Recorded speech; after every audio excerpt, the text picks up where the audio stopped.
Eu lembro daquele dia como se fosse hoje. O vento gelado cortava o rosto, e o chão parecia feito de gelo.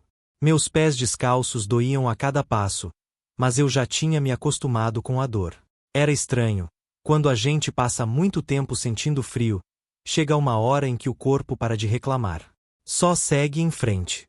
Eu andava pelas ruas olhando as vitrines, cada uma delas brilhando como se quisesse zombar de mim. As pessoas passavam apressadas, com sacolas nas mãos, casacos grossos e botas caras. Eu era invisível para todas elas.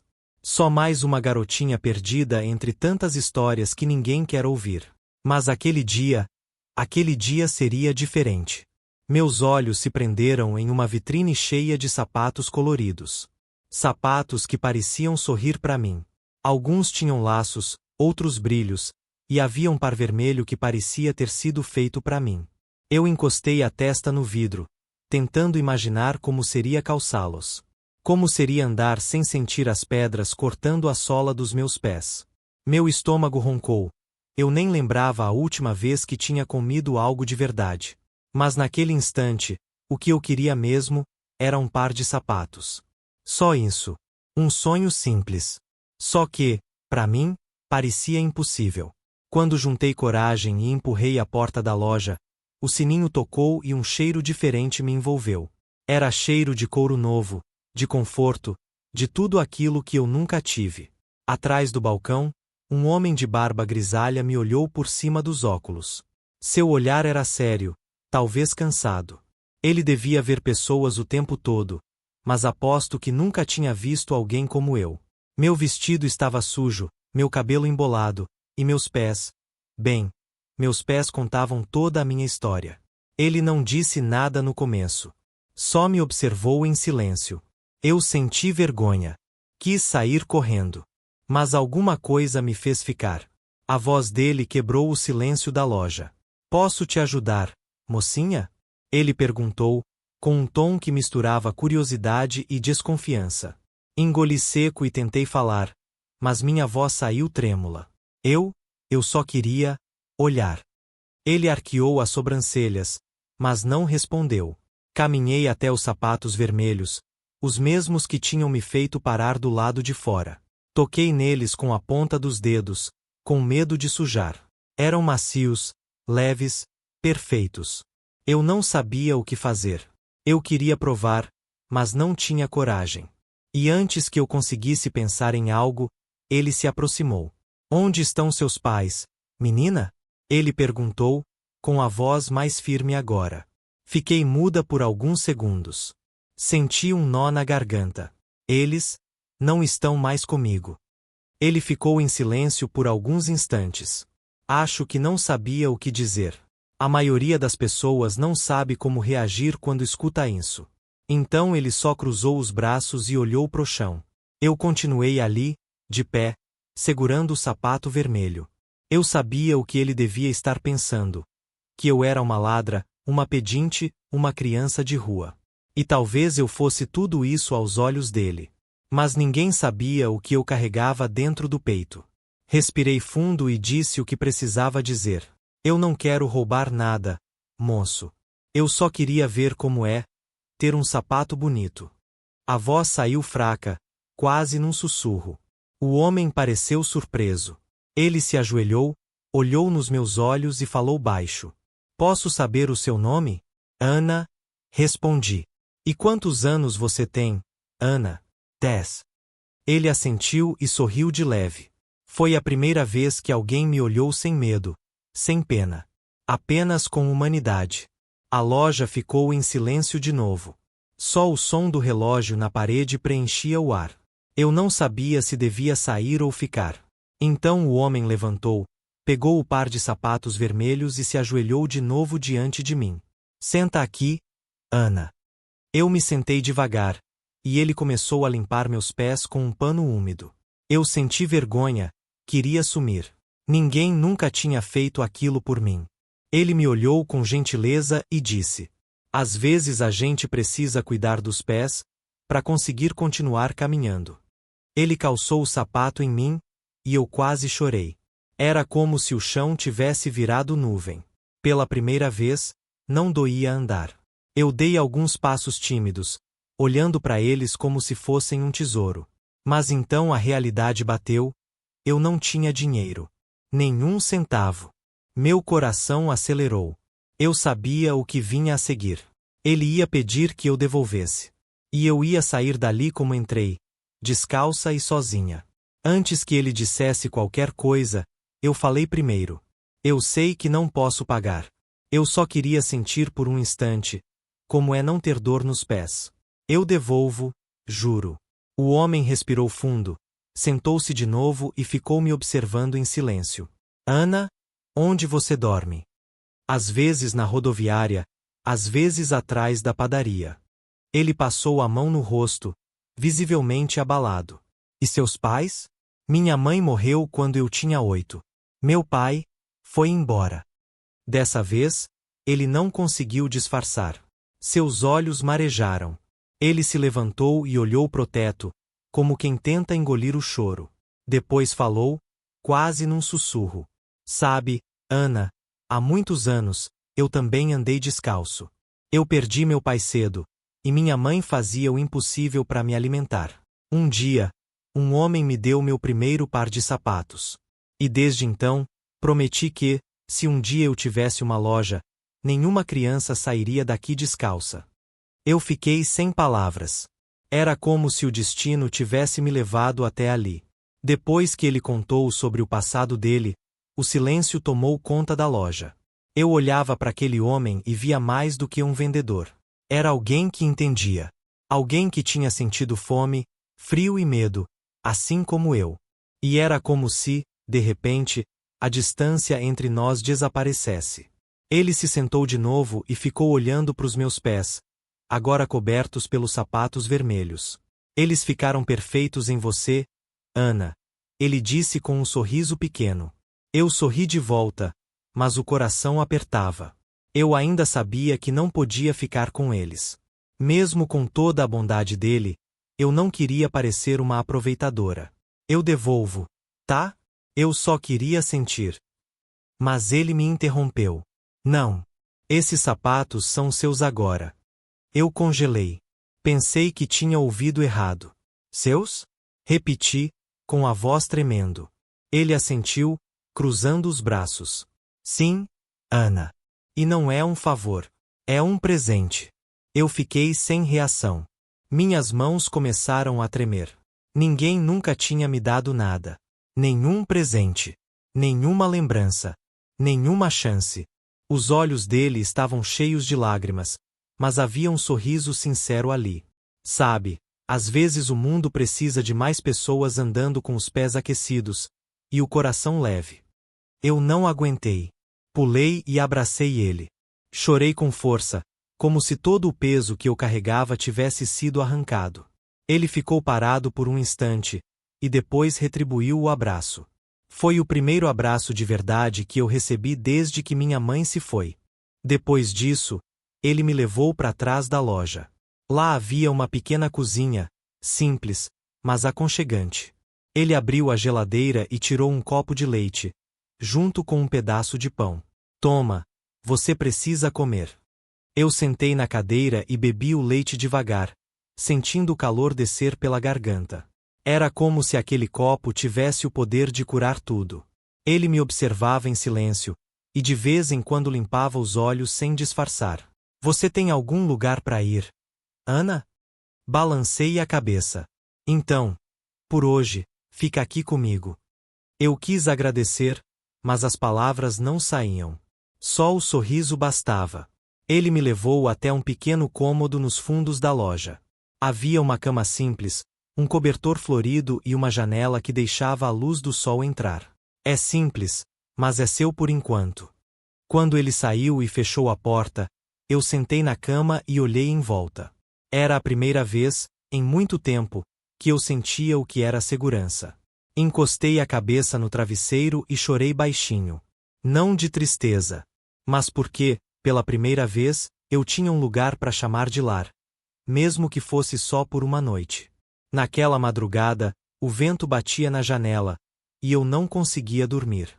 Fechei os olhos e lembrei da minha mãe. Ela sempre dizia que bondade é o sapato que nunca machuca o pé. Na época, eu era pequena demais para entender. Mas agora tudo fazia sentido. Lembrei do sorriso dela, das mãos ásperas segurando as minhas. E prometi para mim mesma que, se um dia eu crescesse e tivesse uma loja, nenhuma criança sairia de lá descalça.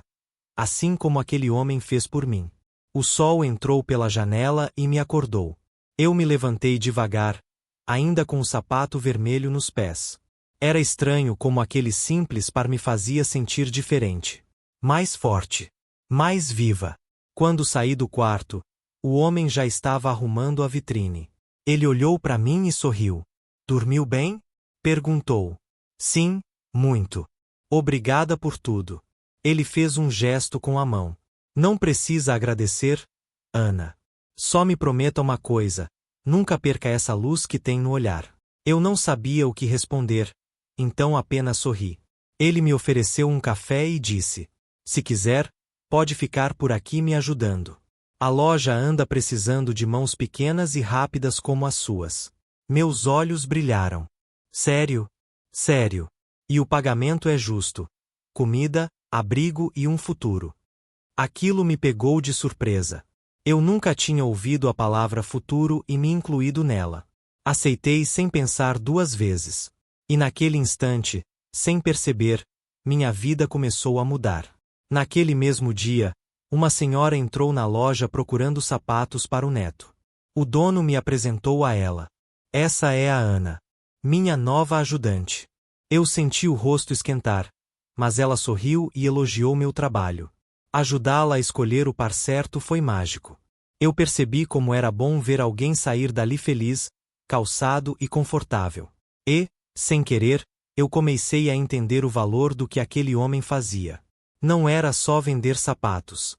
Era devolver dignidade. Com o passar dos dias, aprendi a limpar, arrumar, organizar a vitrine, atender pessoas. O homem, que eu já chamava de seu Miguel, me ensinava tudo com paciência. Às vezes, quando o movimento estava fraco, ele sentava e me contava histórias da juventude, de quando também precisou da ajuda de alguém para recomeçar. O mundo muda quando a gente decide fazer o bem sem esperar nada em troca, Ana. Eu ouvia com atenção, guardando cada palavra.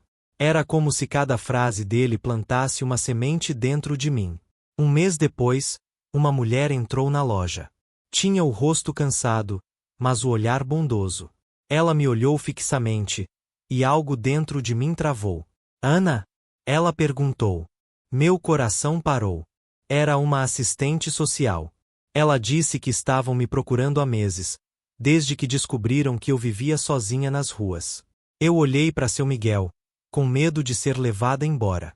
Mas ele apenas se aproximou, colocou a mão no meu ombro e disse: onde quer que você vá, lembre-se, essa loja sempre vai ser sua casa. Quando a assistente social falou que ia me levar para o abrigo, senti o chão sumir sob os pés. Tudo o que eu tinha acabado de construir ali parecia estar prestes a desmoronar. Olhei para seu Miguel, e ele entendeu sem que eu dissesse nada. Calma, Ana. Vai dar tudo certo, disse ele, com uma serenidade que me deu força. A assistente explicou que o abrigo era seguro, que eu teria comida, cama e escola. Mas eu não queria ir. Eu queria ficar. Aquela loja era o primeiro lugar em que eu tinha sentido o que era pertencer. Mesmo assim, eu sabia, às vezes, a vida leva a gente para longe para ensinar a voltar mais forte. Antes de eu sair, seu Miguel me chamou no canto. Ele tirou um envelope do bolso e colocou na minha mão. Aqui tem meu endereço e o telefone da loja. Quando você quiser, venha me visitar. E nunca se esqueça. Sapatos novos são só o começo. O que realmente muda a caminhada é o coração de quem os usa. As lágrimas desceram sem controle. Eu prometo, seu Miguel. Eu volto. Tá? Ele sorriu, enxugou meus olhos e respondeu. Eu sei que vai, minha menina. Eu sei que vai. E aquele abraço, aquele foi o tipo de abraço que a gente leva para a vida toda. Os meses viraram anos. No abrigo, aprendi a ler, escrever e até a tocar violão. Mas, Mesmo com todas as mudanças, eu nunca esqueci o som do sininho da porta da loja. Nem o cheiro de couro novo. Nem o olhar bondoso do homem que acreditou em mim quando ninguém mais acreditava. Toda noite, antes de dormir, eu olhava para os sapatos vermelhos que guardava com cuidado. Eles já estavam gastos, mas eu nunca deixei de limpá-los. E cada vez que olhava para eles, lembrava da promessa: eu voltaria. 5 anos depois, já com 15, consegui um emprego de meio período. Guardei dinheiro por semanas. E num sábado de manhã, decidi cumprir minha promessa. Peguei o ônibus e desci na mesma rua. O coração batia rápido, o frio na barriga era o mesmo daquele primeiro dia. Mas quando cheguei, algo dentro de mim se partiu. A loja estava fechada. As janelas cobertas de poeira. E na porta, um letreiro: aluga-se. Eu fiquei parada, sem saber o que fazer. Até que um vizinho se aproximou. Você está procurando o seu Miguel? Perguntou o senhor, reconhecendo o olhar confuso no meu rosto. Sim, o dono da loja. Ele tá bem? O homem respirou fundo, abaixou o olhar e disse: ele faleceu há alguns meses, menina. Coração fraco, disseram. Mas partiu em paz. Senti as pernas fraquejarem. Me apoiei na parede e deixei as lágrimas caírem. Aquele homem tinha sido meu anjo, e eu nem tive tempo de dizer obrigada. Mas o vizinho continuou. Ele falava muito de uma garotinha chamada Ana. Dizia que, se ela voltasse, era para eu entregar isso. Ele me estendeu um envelope envelhecido. Minhas mãos tremiam enquanto abria o envelope. Lá dentro, havia uma carta escrita com a letra dele. Querida Ana, se você está lendo isso, é porque cumpriu sua promessa. Eu sabia que voltaria. Sempre soube. A vida me ensinou que o bem que a gente faz nunca se perde, ele só muda de endereço. Você foi o maior presente que esta loja me deu. Continue andando com coragem, e lembre-se: o mundo precisa de mais pessoas que caminham com o coração calçado de amor. Com carinho. Seu Miguel. As lágrimas molharam o papel. Mas, ao mesmo tempo, um calor tomou conta de mim. Era como se ele ainda estivesse ali, do meu lado. Com o dinheiro que eu vinha guardando e a ajuda de algumas pessoas, consegui alugar aquele mesmo espaço. Pintei as paredes, limpei cada canto e pendurei um novo letreiro. Sapatos do Miguel, onde toda caminhada começa. A loja voltou a viver. E cada vez que uma criança entrava ali com os pés descalços, eu via o reflexo do meu passado. E fazia o mesmo que ele fez por mim. Calçava, cuidava e abraçava. A promessa estava cumprida. Mas mais do que isso, o legado dele continuava vivo. Certo dia, um menino entrou na loja. Descalço, com um olhar tímido e o mesmo frio que eu sentia anos atrás. Ele olhou para os sapatos na vitrine com os olhos brilhando. Eu me ajoelhei diante dele e perguntei: qual você gostou mais? Aquele azul, respondeu. Peguei o par e calcei nele. Pronto. Agora o mundo é seu. Ele sorriu, e naquele instante eu vi o passado e o presente se encontrarem. Era o ciclo da bondade continuando, silencioso e eterno. Aprendi que, às vezes, um simples gesto pode mudar uma vida inteira. Seu Miguel me ensinou que amor não é o que a gente fala, é o que a gente faz quando ninguém está olhando. Ele me mostrou que generosidade não é sobre o que sobra, mas sobre o que a gente escolhe dividir. E eu entendi que as cicatrizes da vida não são marcas de dor, mas lembranças de sobrevivência. Hoje, toda vez que o sininho da loja toca, eu sinto o coração bater diferente. Porque sei que, de alguma forma, ele ainda está aqui. No fim do expediente, fecho a loja, olho pro céu e agradeço. Coloco os sapatos vermelhos, sim, os mesmos, e caminho pela rua com o vento batendo no rosto. Não sinto mais frio. Porque agora eu sei que a vida é feita de passos, e que alguns deles, mesmo os mais difíceis, nos levam exatamente onde deveríamos estar. Olho para cima e sussurro: obrigada, seu Miguel. Eu continuo caminhando, por nós dois. E com o coração leve, sigo em frente. Porque o amor é o único sapato que nunca se gasta. E é isso, pessoal, às vezes, um simples gesto pode mudar tudo. Se essa história te tocou, deixa o seu gostei, se inscreve no canal e ativa o sininho, porque tem mais histórias como essa te esperando aqui. Aliás, o vídeo que está aparecendo na tela agora é outro relato emocionante que você precisa ver. Vai lá, continua comigo, e até o próximo vídeo.